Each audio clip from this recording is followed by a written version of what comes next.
Look, I have been working at the Galactic Medical Institute for 63 cycles now, and I have seen some truly bizarre things. I have dissected the triple-hearted Korgathi. I have analyzed the silicon-based crystallians who literally eat rocks for breakfast. I have even studied the floomps, those blob creatures that can regenerate from a single cell. But nothing, and I mean absolutely nothing, prepared me for the day Dr. Vexlar tried to examine a human being. Dr. Vexlar was, well, how do I put this delicately? He was an arrogant piece of work. A culinary xenobiologist with 17 advanced degrees, 4 published papers that revolutionized cellular biology, and an ego the size of a small moon. His cranial ridges were always perfectly polished. His 3 eyes gleamed with intellectual superiority, and he walked around the institute like he owned the place. Which technically he kind of did, since his research grants funded half our operation. When the Galactic Council announced that humanity had been contacted and welcomed into the greater community, Vexlar practically shoved 3 other researchers out of the way to claim the human biology study. He stood in the main laboratory, all 4 of his arms crossed in that insufferable way of his, and declared to anyone who would listen that he would have the human species completely catalogued and understood within a single rotation. How complex could they possibly be? He said, his voice dripping with condensation. Sorry, condescension. Always get those words mixed up. They are from a Class M planet barely achieved faster than light travel, and they still use primitive chemical rockets. This will be the easiest assignment of my career. I am Tomp, by the way. Junior research assistant, noter of data, holder of scanning equipment, and apparently witness to the greatest medical breakdown in Institute history. My species, the Planeri, are known for our excellent memory and our ability to remain calm under pressure. Both of these traits were about to be tested severely. The human specimen. No. Wait, that sounds terrible. The human volunteer arrived on a Tuesday morning. His name was Marcus Webb, and he was a maintenance technician from one of the human colony ships. Average height for his species at around 1.8 meters, brown hair, brown eyes, and a somewhat confused expression that I would later learn was just how humans looked most of the time. So, I just sit here? Marcus asked, settling into the examination chair that Vexlar had modified to accommodate the human's bilateral body structure. Yes, just remain still, Vexlar said, waving one hand dismissively while his other 3 hands prepared the scanning equipment. This will not take long. Your biology is undoubtedly straightforward. Oh, how wrong he was. How spectacularly, magnificently, catastrophically wrong. The first scan completed, and Vexlar pulled up the skeletal structure on the holo display. He stared at it for a moment, his middle eye twitching slightly. This cannot be correct. Tomp, run a diagnostic on the scanner. The scanner is functioning perfectly, Doctor, I replied, checking the readouts. But this shows. Vexlar zoomed in on the bone structure, his voice rising slightly. This shows that their internal support framework is made primarily of calcium phosphate. Calcium, the same mineral found in common sedimentary rocks. Yeah, bones, Marcus said helpfully. Pretty standard stuff. Standard? Vexlar's voice cracked. You are telling me that you build your structural support system out of the same compound that we use to make disposable eating utensils? Marcus shrugged. I guess. Never really thought about it. Vexlar took a deep breath, his respiratory sacs inflating and deflating rapidly. Fine. Perhaps the internal systems will make more sense. He initiated the circulatory scan, and I watched as his skin tone shifted from healthy blue to a concerning shade of purple. What is this? He pointed at the display with 2 hands while the other 2 clutched his scanning pad. Your blood. Your vital fluid transport system. It uses iron. Iron-based hemoglobin. You are pumping liquid metal through your veins. Well, yeah, Marcus said, looking slightly concerned now. Doc, are you okay? You look a little purple. I am fine, Vexlar snapped, though he was clearly not fine. Do you have any idea how reactive iron is? How it oxidizes? How it, he trailed off, staring at the scan results. And the pressure in your circulatory system. It is.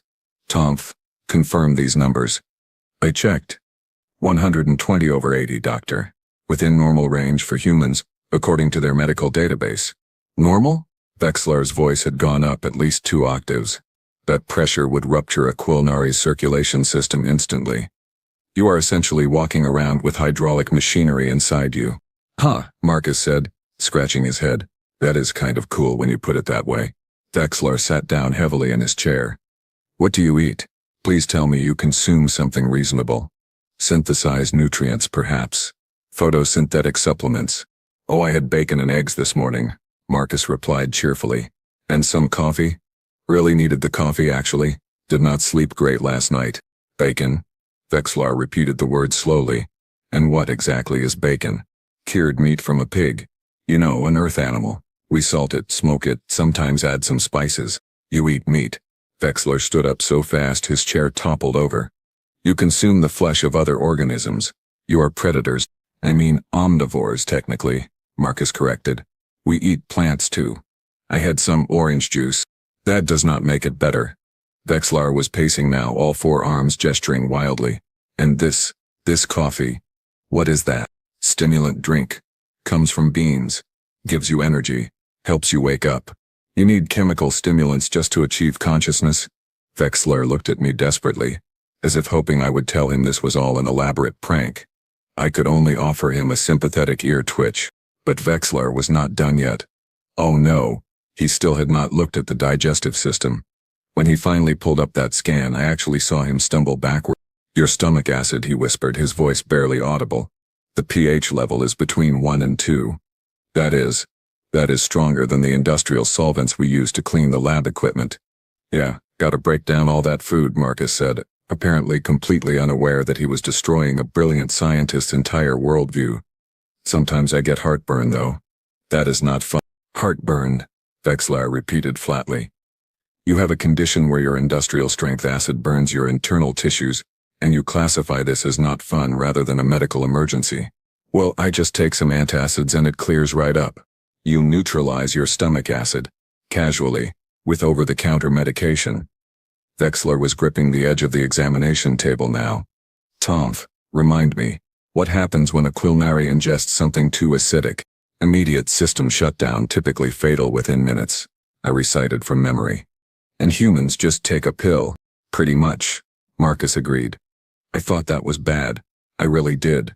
But then Vexlar made the catastrophic mistake of scanning the immune system. When the results appeared, he actually made a noise. I had never heard a Quilnari make before. It was something between a wheeze and a whimper. Your immune system, he began, his voice shaking, is composed of cells that actively hunt and destroy foreign entities. You have warrior cells that patrol your body looking for invaders to kill. You have cells that remember every single threat you have ever encountered and prepare weapons specifically designed to destroy them. Your body is running a military operation inside itself at all times. That is a pretty cool way to describe white blood cells, Marcus said. Cool? Cool? Vexlar was shouting now. You have biological assassins swimming through your veins, and one of your primary defensive mechanisms is to raise your internal temperature to hostile levels for invading organisms. You literally cook yourself slightly to kill infection. Oh, you mean a fever? Yeah, those are not pleasant. Not pleasant, Vexlar muttered, returning to his chair and sitting down with his head in two of his hands. Not pleasant, he says, while describing a process that would kill most species in the known galaxy. I tried to offer some water to the doctor, but he waved me away. No. I need to finish this. I need to see how deep this insanity goes. He pulled up the nervous system scan, and I could see his hands trembling. The electrical impulses, he said quietly. Your nervous system operates on electrical signals. You are a biological machine running on electricity, and the speed, the reaction time. Tomp, what is the average Quilnari neural impulse speed? Approximately 30 meters per second, doctor. Human nerve impulses travel at up to 120 meters per second. Vexlar looked at Marcus with something approaching fear. Your reaction time is 4 times faster than ours. You are built for combat. For hunting. I work in maintenance, Marcus pointed out. I fix air recyclers. Do not care, Vexlar said, his words running together now. Do not care what you do. Care about what you are. You are an apex predator wrapped in a thin layer of what you probably call civilization. That seems harsh, Marcus said, frowning. Harsh? And there went Vexlar again. You want to know what is harsh? Let me tell you about pain. Your species has a concept called pain tolerance. Do you know what that is, Tom? The ability to withstand painful stimuli without losing function, I replied carefully. Exactly. Other species. When we feel significant pain, we shut down, we collapse, we enter protective stasis. But humans, he turned back to Marcus, humans can be injured and continue fighting, continue working, continue functioning. Well, yeah, I mean, you gotta finish the job, right? Marcus said. No, you do not gotta finish the job. You should be unconscious. You should be in shock. But no, humans just push through it. Vexler pulled up another screen. And speaking of shock, let us talk about your cardiovascular backup systems. You have multiple redundancy. If one part of your heart fails, other parts can compensate.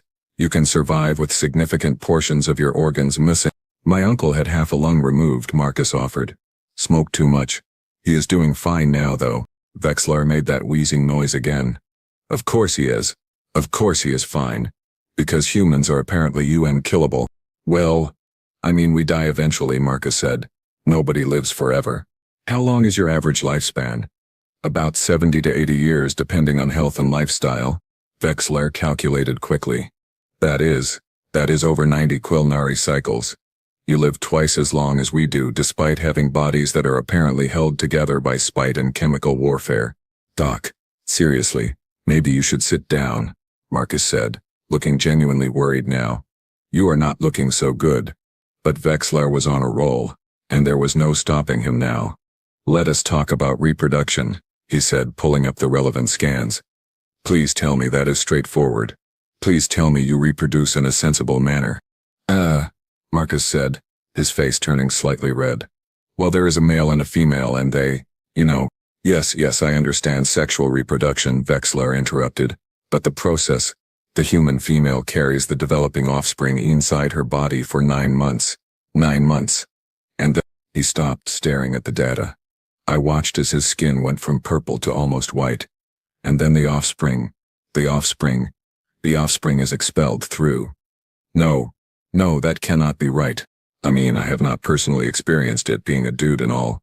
Marcus said, but yeah, childbirth is pretty intense from what I hear. Intense, Vexler repeated numbly. The female human must expand her skeletal structure temporarily, endure pain that would kill most species, and physically push a new organism out of her body. And you call this intense? Well, it is one of the most painful experiences a human can go through, Marcus said. But women are tough. My mom always said having me was worth it, though she also said I gave her 36 hours of labor, so maybe she is just really nice. 36 hours? Vexler was standing again. The process can take hours? Multiple hours of the most intense pain in your species experience, and you just do it? Voluntarily? Not much choice if you want kids, Marcus said with a shrug. And afterward? What is the recovery time? Surely it must be months, years even. Usually about 6 weeks for full recovery, Marcus said. Some women bounce back faster. 6 weeks. Vexler sat down again. 6 weeks, and you are ready to do it all over again. Well, most people wait a bit longer than that, Marcus said. But yeah, technically, I decided to intervene before Vexler had a complete meltdown. Doctor, perhaps we should take a break. Have some nutrient paste, rest for a moment. No, Vexler said firmly. No, I am going to finish this if it kills me. Which, given what I am learning about humans, it very well might. He pulled up another set of scans. What are these vestigial structures? Oh, those. Marcus leaned forward to look. That is probably my appendix. It is this little organ that does not really do much anymore. Sometimes it gets infected and you have to have it removed. It serves no purpose? Not really, no. Evolutionary leftover, I think. Vexler's eye was twitching again. So you have non-functional organs just sitting inside you, waiting to potentially kill you. Yeah, appendicitis is no joke, Marcus agreed. My cousin had his burst. Really painful. And these, Vexler zoomed in on Marcus's jaw. Wisdom teeth, probably. Those are these extra molars that come in when you are like 18 or 20. Most people have them removed because they cause problems. You grow extra teeth that you do not need, and then have to have them surgically extracted. Yup. This is. Vexler stood up, swayed and sat back down. This is insane. Your species is insane. You are held together by calcium rocks and liquid metal. You pump yourselves full of acid and electricity. You wage constant war inside your own bodies. You can survive injuries that would kill anything else. You reproduce through a process that sounds like torture, and you have leftover parts that serve no purpose except to occasionally try to kill you. I mean, when you put it like that, it does sound kind of weird, Marcus admitted. Kind of weird? Vexlar was on his feet again, all four arms waving frantically. You are a walking nightmare of biological improbability. You should not exist. The universe should not allow you to exist, and yet here you are, casually sitting in my laboratory telling me about your not fun heartburn and your mother's 36 hours of voluntary agony. Doc. Seriously, you need to calm down, Marcus said, standing up from the examination chair. Calm down. Calm down. Vexlar was backing away now, his three eyes wide. How am I supposed to calm down when I have just learned that humans are essentially unkillable death machines made of building materials and chemical weapons? How am I supposed to process the fact that you people consider it fun to jump out of aircraft for recreation, that you deliberately consume poison for pleasure, that you willingly subject yourselves to extreme temperatures and call it relaxing? Wait, how do you know about skydiving and hot tubs? Marcus asked. I read your cultural database. Vexlar shrieked. I thought it would help me understand you better. It did not help. You have entire categories of activities dedicated to nearly killing yourselves. You call them sports. Well, yeah, but that is what makes them exciting, Marcus said. Exciting. Vexlar clutched his chest with two hands while the other two gripped his head. You people think almost dying is exciting. I mean, not all of us do extreme sports, Marcus tried to explain. Some people prefer safer hobbies. Like what? Vexlar demanded. Please tell me you have some reasonable hobbies. Well, some people like marathon running. Marathon? You run until your body nearly shuts down. For fun. Or rock climbing. You scale vertical surfaces using only your appendages. Scuba diving is pretty popular. You submerge yourselves in water which you cannot breathe, relying on mechanical devices to stay alive. Okay, not helping, Marcus said quickly. Look. Some people just like reading books, watching movies, stuff like that. Movies, Vexlar said slowly. Your entertainment media, where you tell stories about— Oh no. His hands were trembling as he pulled up something on his datapad. Your most popular entertainment genres include action, where your heroes regularly survive explosions and gunfire, horror, where you deliberately frighten yourselves for pleasure, and something called romantic comedy, which apparently involves emotional torture followed by unlikely pairings. Romantic comedies are not torture, Marcus protested. They are for me, Vexlar whispered. This entire species is torture for me. Tomf, make a note in my file. Humans are biologically impossible, culturally insane and apparently immortal. I will make that note, Doctor, I said gently. Vexlar turned back to Marcus, his expression one of complete defeat. Tell me one more thing. Please. Do your people have any vulnerabilities? Anything that can actually stop you? Marcus thought for a moment. Well, we need oxygen. Cannot survive without that. Neither can most carbon-based life forms. What else? Extreme temperatures can kill us. Like really extreme ones. How extreme? Well, we can survive in temperatures from about -40 to +50 degrees Celsius. Vexlar pulled up a comparison chart. That is 3 times the range that culinary can tolerate. Of course it is. Why would humans be reasonable? We are also allergic to things sometimes, Marcus offered. Peanuts can kill some people. Peanuts. Yeah, it is a legume. Like a nut. But not really a nut. So a non-nut food item can kill you, but having your appendix explode is just an inconvenience. Well, both can kill you if untreated, Marcus said. The appendix thing just takes longer usually. Vexlar was swaying on his feet now, his skin color cycling through several concerning shades. I cannot. I need to. Tomf, I think Doctor? I moved toward him, concerned. Humans are made of rocks and metal, Vexlar mumbled, his eyes losing focus. They eat poison and call it breakfast. They voluntarily jump out of flying machines. They have warrior cells and backup organs and vestigial teeth. They survive through spite and chemical warfare. He looked at Marcus one final time. They are going to take over the entire galaxy, are they not? I mean, we just want to be friendly and trade and stuff. Marcus said.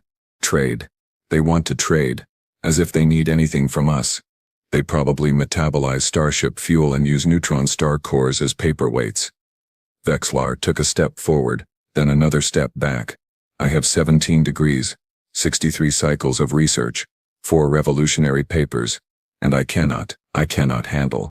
His 3 eyes rolled back in his head, and Dr. Vexlar, the most renowned xenobiologist in the Quilnari collective, fainted dead away onto the laboratory floor.